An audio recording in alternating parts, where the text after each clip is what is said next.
بسم اللہ الرحمن الرحیم۔ آج ہم سپریم کورٹ آف پاکستان میں جو پاکستان تحریک انصاف نے پٹیشن کی تھی انٹرا پارٹی الیکشنز کے حوالے سے، اس سلسلے میں آئے تو جیسا کہ آپ کو معلوم ہے کہ آج پاکستان تحریک انصاف نے اپنی پٹیشن وڈرا کر لی اور انہوں نے یہ دلیل دی کہ چونکہ پشاور ہائی کورٹ میں ایک ڈبل بینچ کے سامنے دلائل مکمل ہو چکے ہیں، اس لیے وہ آج اپنی یہ پٹیشن سپریم کورٹ سے وڈرا کر رہے ہیں۔ اس سلسلے میں یہ ضرور کہنا چاہوں گا کہ جو پشاور ہائی کورٹ میں جو پٹیشن فائل کی گئی تھی پی ٹی آئی نے اور جس پہ کل تفصیلی کارروائی ہوئی، الیکشن کمیشن آف پاکستان میں 14 لوگوں نے کمپلینٹ فائل کی تھی اور ثبوت مہیا کیے تھے انٹرا پارٹی الیکشنز کے نام پہ جو فراڈ ہوا تھا، اس حوالے سے تمام ثبوت بشمول ویڈیو ثبوت ہم نے دیے تھے۔ تو جو پشاور ہائی کورٹ میں جو بحث ہوئی ہے، ان 14 میں سے 5 پرنسپل کمپلیننٹس جو ہیں میرے سمیت، ہمیں نوٹس تک وصول نہیں ہوا، اور اگر ہمیں نوٹس وصول ہوتا تو ہم یقیناً اس کارروائی کا حصہ بنتے اور وہ تمام ثبوت جو ہم نے الیکشن کمیشن آف پاکستان کے سامنے پیش کیے، ہم وہ پشاور ہائی کورٹ کے سامنے پیش کرتے۔ لیکن مجھے افسوس سے کہنا پڑتا ہے کہ جو 5 پرنسپل کمپلیننٹس تھے ان کو نوٹس وصول نہیں ہوئے اور اس کے باوجود کارروائی ہوئی۔ اس سلسلے میں آپ کے سامنے ایک اور نقطہ بھی رکھنا چاہتا ہوں کہ جب فورن فنڈنگ کیس 8 سال چلا تھا، ان 8 سالوں میں 200 سے زیادہ پیشیاں ہوئیں اور پاکستان تحریک انصاف نے 13 ریٹ پٹیشنز فائل کی، مختلف بہانے کہ اس کو خفیہ رکھا جائے، اکبر ایس بابر ممبر نہیں ہے، الیکشن کمیشن کا جورسڈکشن نہیں ہے۔ وہ تمام ریٹ پٹیشنز اسلام آباد ہائی کورٹ میں داخل کی گئی تھی۔ اب پاکستان تحریک انصاف نے الیکشن کمیشن کے جو فیصلے ان کے خلاف پشاور ہائی کورٹ رجوع کرنے کے جو فیصلہ کیا ہے، اس کے بارے میں یہ سمجھتا ہوں کہ ان کا شاید قانونی اختیار بھی ہے، لیکن اس سے پہلے یہ روایت نہیں تھی۔ اور میں یہ ساتھ ساتھ یہ بھی ضرور کہنا چاہوں گا کہ الیکشن کمیشن آف پاکستان ایک آزاد آئینی ادارہ ہے۔ میں سمجھتا ہوں کہ پاکستان میں جو الیکشنز کی بنیادی ذمہ داری ہے اور سیاسی جماعتوں کو ریگولیٹ کرنے کی ذمہ داری ہے، وہ الیکشن کمیشن آف پاکستان کی ہے۔ آج بڑے افسوس سے کہنا پڑتا ہے کہ الیکشن کمیشن کے بازو مضبوط کرنے کی جگہ ان کے بازو جو ہیں باندھے جا رہے ہیں، ان کے کام میں رکاوٹ کی جا رہی ہے۔ یہ ان کا آئینی اختیار ہے کہ وہ الیکشن کے حوالے سے تمام جو معاملات ہیں اس کے فیصلے دیں۔ یہاں پاکستان میں یہاں تک ہوا ہے کہ ابھی الیکشن کمیشن نے فیصلہ بھی نہیں دیا اور ان کو فیصلہ کرنے سے روک دیا گیا۔ ہمارے ہمسایہ ملک میں یہ قانون ہے، یہ ان کے آئین کا حصہ ہے کہ وہاں کا جو الیکشن کمیشن ہے ان کے احکامات پہ عدالتی انٹرفیرنس نہیں ہو سکتی۔ آج جو ہمارے الیکٹرل پروسیس ہے، اس میں جو کنفیوژن اور کیوس ہے، اس کی بڑی وجہ یہی ہے کہ الیکشن کمیشن آف پاکستان کو ان کے کام میں رکاوٹ ڈالی جا رہی ہے، یہاں تک کہ ان کے جو فیصلے ہیں وہ کبھی لاہور ہائی کورٹ میں سنگل بینچ میں ان کو چیلنج کیا جاتا ہے، جو کہ پھر سپریم کورٹ نے اس پہ مداخلت کرنی پڑی کہ الیکشن کے عمل کو نہ روکا جائے۔ اسی طرح پشاور ہائی کورٹ میں سنگل بینچ کی طرف سے فیصلے آئے جنہوں نے الیکشن کمیشن کے جو فیصلے ان کو چیلنج کیا۔ میں یہ سمجھتا ہوں اور یہ بات ہم نے رکھی بھی ہے کہ کیا ہی بہتر ہوتا کہ پشاور ہائی کورٹ ہمیں بھی سنتا، ہمارے ثبوت بھی سامنے رکھتا، کیونکہ پاکستان تحریک انصاف نے انٹرا پارٹی الیکشنز کے نام پہ پاکستان کے آئین کی خلاف ورزی کی ہے، الیکشن ایکٹ 2017 کی خلاف ورزی کی ہے، اور جو پاکستان کے شہری بالخصوص پاکستان تحریک انصاف کے ممبران ہیں، ہمارے بنیادی آئینی حقوق پہ ڈاکہ ڈالا گیا۔ اور اگر ہم یہ تمام ثبوت جس کی بنیاد پہ الیکشن کمیشن نے 22 دسمبر کو فیصلہ کیا، کیا ہی بہتر ہوتا کہ پشاور ہائی کورٹ بھی ہمارے وہ تمام دلائل، تمام ثبوت اپنے سامنے رکھتا فیصلہ صادر کرنے سے پہلے۔ کیونکہ پاکستان میں جو جماعتیں جو جمہوریت کی علم بردار بنتی ہیں، جو کہتی ہیں کہ جو ہم ڈیموکریسی اور رول آف لاء کی بات کرتے ہیں، وہ جماعتیں اپنے اندر جمہوریت برداشت کرنے سے قاصر ہیں۔ اور یہ جو پاکستان تحریک انصاف نے یہ انٹرا پارٹی الیکشن کے نام پہ ایک بند کمرے میں کمپیوٹر کے سامنے بیٹھ کے ایک فراڈ منعقد کیا، یہاں تک کہ جہاں الیکشن کا لوکیشن تھی اس کو خفیہ رکھا گیا، ماں سوائے اس کے کہ پشاور میں الیکشن ہوں گے۔ ہم نے 1 دسمبر کو ایک وفد کے ساتھ پاکستان تحریک انصاف کے مرکزی دفتر گئے، اور یہ تمام معاملات ویڈیو پہ ریکارڈڈ ہیں جو کہ ثبوت کے طور پہ پیش کیے گئے الیکشن کمیشن میں، اور ہم چاہتے تھے کہ یہ تمام ثبوت ہم پشاور ہائی کورٹ کے سامنے بھی پیش کریں کہ ہم نے 3 چیزیں مانگی تھیں۔ ہم نے کہا تھا کہ ہمیں کاغذات نامزدگی دیا جائے، ہمیں الیکشن کے تمام جو رولز ریگولیشنز ہیں وہ دیے جائیں، اور ہمیں ووٹر لسٹ دی جائے۔ تو پاکستان تحریک انصاف کے مرکزی دفتر میں جو ان کے نمائندے تھے، انہوں نے کہا کہ جی یہ تمام چیزیں موجود ہی نہیں ہیں، یہ کاغذی کارروائی ہے، یہ محض الیکشن کمیشن کے آرڈر جو انہوں نے 23 نومبر کو کیا تھا کہ آپ 20 دنوں میں دوبارہ انٹرا پارٹی الیکشنز کرائیں، یہ صرف اس کے پورا کرنے کے لیے کاغذی کارروائی ہو رہی ہے۔ تو میں سمجھتا ہوں کہ جو سب سے اہم بات ہے، ایک تو قانونی نکات ہیں کہ الیکشن کمیشن آف پاکستان کا یہ آئینی اختیار ہے کہ وہ سیاسی جماعتوں کو ریگولیٹ کرے۔ الیکشن کمیشن آف پاکستان کا یہ آئینی اختیار ہے کہ وہ انٹرا پارٹی الیکشنز کے جو طریقہ کار ہے اس کا جائزہ لے کہ کیا وہ اس جماعت کے اپنے آئین کے مطابق ہیں، کیا وہ پاکستان کے آئین کے مطابق ہیں، کیا وہ الیکشن ایکٹ 2017 کے مطابق ہے۔ اسی طرح فنڈنگ کے جو معاملات ہیں ان پہ مکمل اختیار ہے الیکشن کمیشن آف پاکستان کا۔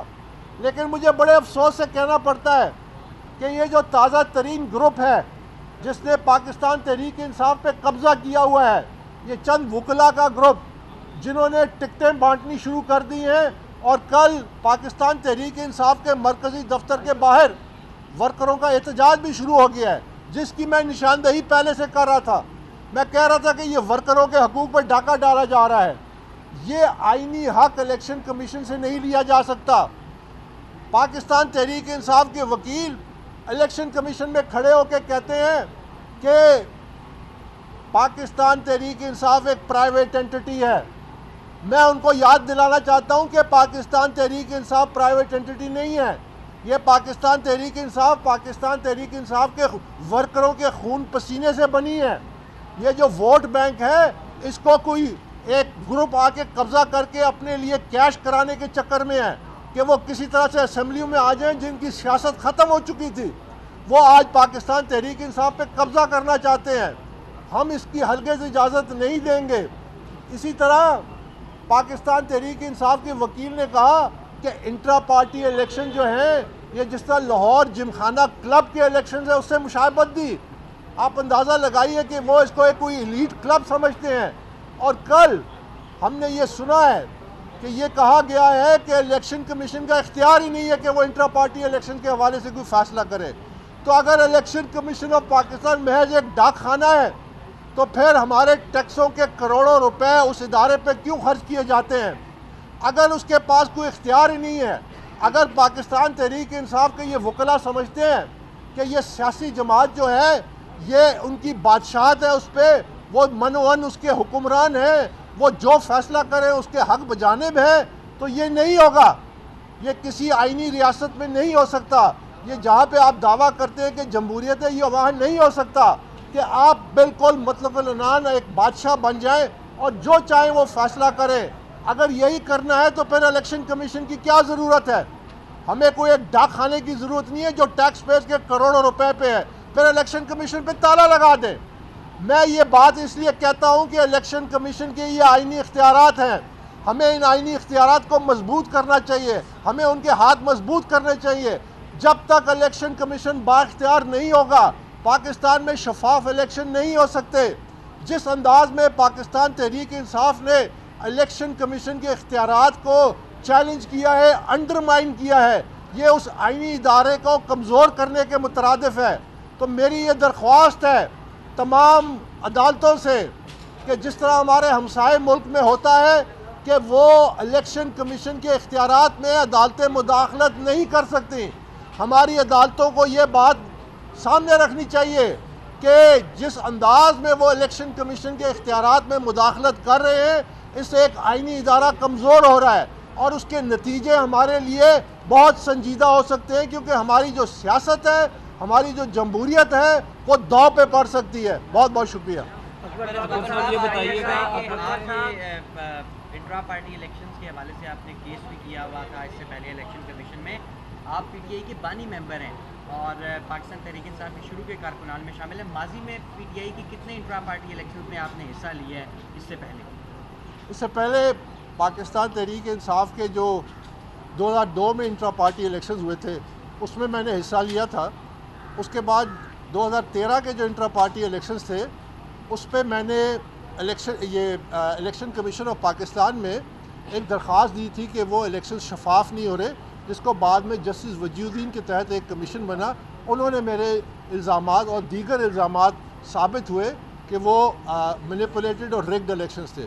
اس کے بعد ایک نیا الیکشن کمیشن بنا پی ٹی آئی کا جس کو تسنیم نورانی صاحب ہیڈ کرتے تھے.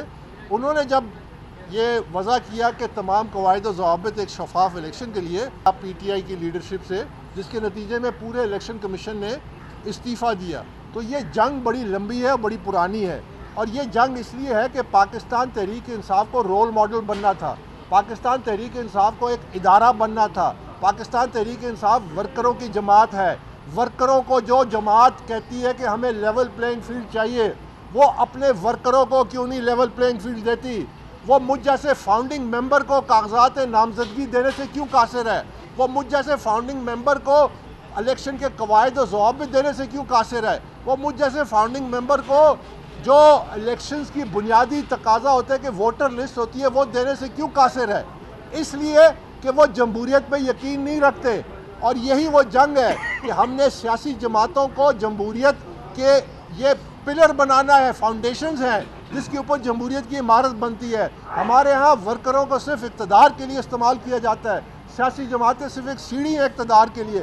ہم نے یہ معاملہ ختم کرنا ہے اگر ہماری جمہوریت نے فعال ہونا ہے. اکبر صاحب یہ بتائیے گا کہ پشاور ہائی کورٹ نے آپ کو نوٹس نہیں دیا ہے, تو ایک تو یہ کہ آپ کو خود وہاں جا کر پارٹی بننا چاہیے تھا, اور دوسرا یہ ہے کہ اگر پشاور ہائی کورٹ بلے کا نشان واپس دے دیتی ہے تو کیا آپ اس فیصلے کو سپریم کورٹ میں چیلنج کریں گے؟ دیکھیے اگر تو جہاں تک پشاور ہائی کورٹ کا تعلق ہے, فارن فنڈنگ کیس میں میں نے 200 سے زیادہ پیشیاں اٹینڈ کی. ہر پیشی سے پہلے الیکشن کمیشن کی طرف سے مجھے تحریری نوٹس آتا تھا اور اس کی وصولی ہوتی تھی. 13 rate petitions P T I نے فائل کی اسلام آباد ہائی کورٹ میں. ہر پٹیشن سے حاضری سے پہلے ہمیں نوٹس آتا تھا. اب آپ سمجھتے ہیں کہ عدالتیں جو ہیں وہ میڈیا کے ذریعے نوٹس سرو کریں گی؟ تقریباً 2 ہفتے کا ٹائم تھا پشاور ہائی کورٹ کے پاس کہ وہ تمام پرنسپل رسپونڈنٹس جو ہیں, ہم وہ لوگ ہیں 5 لوگ جنہوں نے جس کی بنیاد پہ الیکشن کمیشن نے یہ فیصلہ دیا تھا کہ یہ ناقص الیکشنز ہیں اور اس کو مسترد کیا تھا, تو ہم تک رسائی نہیں ہو سکتی تھی. ہمیں کیا ہم میڈیا کے ذریعے اب نوٹس کے اوپر ہر عدالتوں میں جایا کریں گے؟ تو یہ ان کی ذمہ داری تھی کہ وہ انشور کرتے. آج بھی میں کہتا ہوں کہ آج بھی ہمیں اگر نوٹس ملے, ہم میں سے ایک جو ہیں جو سوابی کے جنرل سیکرٹری تھے پی ٹی آئی کے, یوسف علی, صرف ان کو نوٹس ملا, وہ پیش ہو گئے عدالت میں. ہمیں نوٹس ملا ہی نہیں اور ہمارے بغیر یہ تمام کارروائی ہوئی, تو اس پہ سوالیہ نشان تو اٹھے گا. جی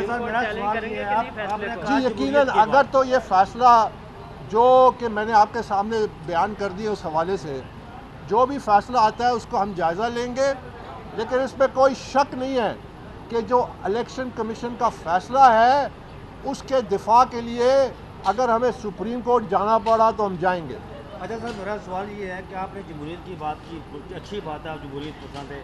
آپ نے پڑوسی دیش کے الیکشن کمیشن کی بات کی، بالکل اچھی بات ہے کہ انہیں بااختیار ہونا چاہیے، لیکن سر جب پنجاب اور خیبر پختونخوا کے انتخابات کی باری آئی، ہمارے الیکشن کمیشن نے انتخابات نہیں کروائے۔ پڑوسی دیش میں اگر ہندوستان کی آپ نے بات کی تو وہاں 90 کی دہائی میں ٹی این شستین ایک ایسا چیف الیکشن کمشنر آیا جو بیوروکریٹ تھا، جس نے اس ادارے کو بااختیار بنایا۔ بے شک یہاں پر جو کچھ ہوا یہ پچھلے عرصے میں خیبر پختونخوا پنجاب کے حوالے سے جو کچھ ہوا، اس پر آپ نے بات نہیں اٹھائی اور آپ جمہوریت کے دعوے دار کے چمپئن ہونے کی بات کر رہے ہیں سر۔ اسی میں ایڈ کر لیں سر ایک سوال، پنجاب کے پی کے سب جگہ پی ٹی آئی کے اوپر کافی مشکلات آئیں، اس وقت آپ بالکل سامنے نہیں آئے، اور عمران خان صاحب آپ جیل کے اندر ہیں، اب آپ پارٹی کو جو ہے وہ الزام لگایا جاتا ہے آپ پر کہ آپ پارٹی کو اب ہتھیانا چاہتے ہیں، آپ کے پاس اب موقع ہے کہ آپ پارٹی کو اپنے کنٹرول میں لے کر آئیں اور اپنی مرضی سے چلائیں۔ دوسرا، آپ کی پارٹی رکنیت جو ہے پاکستان تحریک انصاف نے کینسل کر دیا، تو اس کے بعد آپ کی یہ سارے دعوے جو ہے اس کی کیا حیثیت ہے؟ آپ نے 3 سوال کیے۔ سب سے پہلے میری رکنیت کا جو معاملہ ہے، یہ ہمارا المیہ ہے کہ ایک سیاسی جماعت جو کہتی ہے کہ ہم آئین اور قانون کے پاسداران ہیں، جب وہ یہ بات کرتے ہیں میری ممبرشپ کے حوالے سے، وہ یہ بھول جاتے ہیں کہ الیکشن کمیشن کے 2 تحریری فیصلے ہیں، مئی 2017 اور مئی 30 2018 میں، اور جولائی 2018 میں اسلام آباد ہائی کورٹ کے سنگل بینچ کا فیصلہ ہے، اور پھر اس کے بعد ڈبل بینچ کا فیصلہ ہے، اور پھر اس کے بعد سپریم کورٹ کے فیصلے میں میری ممبرشپ کے حوالے سے لکھا ہوا ہے۔ یہ تمام دستاویزات تحریری طور پہ موجود ہیں کہ اکبر ایس بابر آج بھی پاکستان تحریک انصاف کا ممبر ہے۔ تو جو لوگ یہ کہتے ہیں کہ ممبر نہیں ہوں، وہ کنٹیمپٹ آف کورٹ میں جاتے ہیں، وہ اس کے خلاف۔ اور میں میڈیا سے بھی یہ درخواست کرتا ہوں کہ یہ تمام تحریری فیصلے ہیں، اس کو ایک نظر ضرور دیکھ لیا کریں۔ جہاں تک پارٹی پہ برا وقت کا تعلق ہے اور ان کے ساتھ جو ہو رہا ہے، میں اس حوالے سے پہلے بھی بات کر چکا ہوں کہ دیکھیے میری ہمدردیاں ہیں جس کے ساتھ زیادتی ہوتی ہے، میں کبھی بھی کسی ظلم اور اس کے حق میں کبھی بھی نہ تھا نہ ہوں گا۔ لیکن میں ایک بات ضرور آپ کے سامنے کہنا چاہتا ہوں کہ 3.5 سال پاکستان تحریک انصاف کی حکومت تھی، 3.5 سال عمران خان پاکستان تحریک انصاف کے وزیر اعظم تھے۔ میں سمجھتا ہوں کہ اس دور میں جو ظلم ہوا، اس دور میں جو فرعونیت کا دور تھا، میں اس کا وکٹم تھا۔ مجھ پہ جعلی کیسز بنائے گئے، مجھ پہ قاتلانہ حملے کی دھمکیاں دی گئی، میرے گھر کے باہر فائرنگ کی گئی، مجھ پہ دباؤ ڈالا گیا کہ یہ فارن فنڈنگ کیس وڈرا کرے، اور کس نے نہیں دباؤ ڈالا؟ میں اس وقت آپ کے سامنے کھڑے ہو کے میں نے برداشت کیا، میں نے کبھی بھی ان تمام تفصیلات میں مجاز اتھارٹی کے سامنے ریکارڈ میں لاتا تھا۔ یاد رکھیے، یہ بڑی تکلیف دہ بات ہے جو میں کہنے جا رہا ہوں، یاد رکھیے کہ ظالم جب ظلم کرتا ہے تو برابر کا ظلم کا حقدار ہے، یہ ہمارا قرآن مجید کہتا ہے، یہ اللہ کا قانون لاگو ہوتا ہی ہوتا ہے۔ آپ کو موقع ملا تھا 3.5 سال کے آپ اپنے مخالفین کے ساتھ انسانیت کے ساتھ سلوک کرتے، آپ ان پہ ظلم نہ کرتے، آپ ان کے ساتھ کرتے۔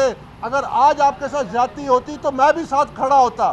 یہ اللہ کا قانون ہے جو لاگو ہو رہا ہے، اس میں میرا اور آپ کا کوئی ہماری ذمہ داری نہیں ہے، نہ میں اس کا حصہ ہوں، اور میں ہمیشہ سے ظلم کے خلاف آواز بلند کی ہے۔ میں نے ٹی وی پہ آ کے کہا ہے کہ میں پاکستان تحریک انصاف کا دفاع کروں گا کہیں زیادتی ہوتی ہے، لیکن جب پاکستان تحریک انصاف آج پھر جب وہ اپنے ورکروں کے بنیادی آئینی حقوق پہ ڈاکہ ڈالتی ہے، جب وہ انٹرا پارٹی الیکشن کے نام پہ ایک ڈھونگ رچاتی ہے، تو کیا میں اس کے سامنے کھڑا ہوتا ہوں اور مقابلہ کرتا ہوں؟ تو کیا یہ جائز نہیں ہے؟ آج پی ٹی آئی کے ورکر کیوں مرکزی دفتر کے باہر مظاہرہ کر رہے ہیں کہ ٹکٹوں میں بندر بانٹ ہو رہی ہے اور میرٹ کوئی نہیں ہے؟ یہ اسی چیز کا نتیجہ ہے۔ یہ اویئرنیس آج پاکستان کی تاریخ میں پہلی دفعہ انٹرا پارٹی الیکشنز کی اہمیت سامنے آئی ہے کہ انٹرا پارٹی الیکشن شفاف، اور شفاف قومی الیکشن لازم اور ملزوم ہے۔ اگر ایک شفاف نہیں ہے تو دوسرے بے معنی ہو جاتے ہیں۔ آپ 10 الیکشن کرا لیں، یہ ری سائیکلنگ آف پولیٹیکل ویسٹ ہے، یہ ہمارے مسائل کا حل نہیں ہے۔ آپ نے کرما کی جو بات کی ہے سر، یہی تو نون لیگ والوں کا بیانیہ ہے جو آپ بیان کر رہے ہیں کہ دشمنوں کے ساتھ ایسا کریں گے تو پھر ویسا ہی ہوگا۔ یہ قرآن پہلے مجید احتجاج کرنے والوں کی ڈیٹیل سامنے آئی ہیں، وہ سارے اے این پی کے ورکر تھے جو 3-4 مہینے پہلے پی ٹی آئی میں شامل ہوئے۔ اپنے یہ اب تفصیلات میں جا رہے ہیں. میں ان کو جانتا ہوں پرسنلی, وہ پی ٹی آئی کے ان میں سے کئی جینوئن ورکرز ہیں جو پی ٹی آئی کے امیدوار بھی رہے ہیں, تو یہ بات مناسب نہیں ہے. اور جہاں تک میں نے اس حوالے سے بات کرنی تھی وہ کر دی کہ دیکھیے آپ نے پہل کرنی ہے انسانیت کی, آپ نے پہل کرنی ہے کہ آپ فیئر ہیں. یہی تو بنیادی تقاضا ہے کہ سیاسی جماعت پارٹی پی ٹی آئی کو ایک رول ماڈل بننا تھا. ہم اگر رول ماڈل بن جاتے تو یہ روایت ختم ہو جاتی سیاسی مخالفین پہ جو زیادتی ہوتی ہے, وہ نہیں بن سکے. اور یہی تو وہ جنگ ہے کہ ہم نے وہ اصول خود اپنانے ہیں. اس سے پہلے کہ ہم باہر جب مطالبہ کرتے, آج پی ٹی آئی والے کہتے ہیں ہمیں لیول پلینگ فیلڈ چاہیے. آپ اپنے ورکروں کو کیوں نہیں لیول پلینگ فیلڈ دیتے؟ آپ ان کے بنیادی آئینی حقوق کا کیوں نہیں تحفظ کرتے؟ تو پھر آپ کا وہ جو مورل گراؤنڈ ہے آپ لوز کر جاتے ہیں. کل یہ جب میں آپ کو پیشن گوئی کرتا ہوں کہ الیکشن جب فروری 8 کو ہوں گے, اس کے بعد پاکستان تحریک انصاف جو ہے وہ سڑکوں پہ ہوگی, کہے گا ہمارے ساتھ ظلم ہوا.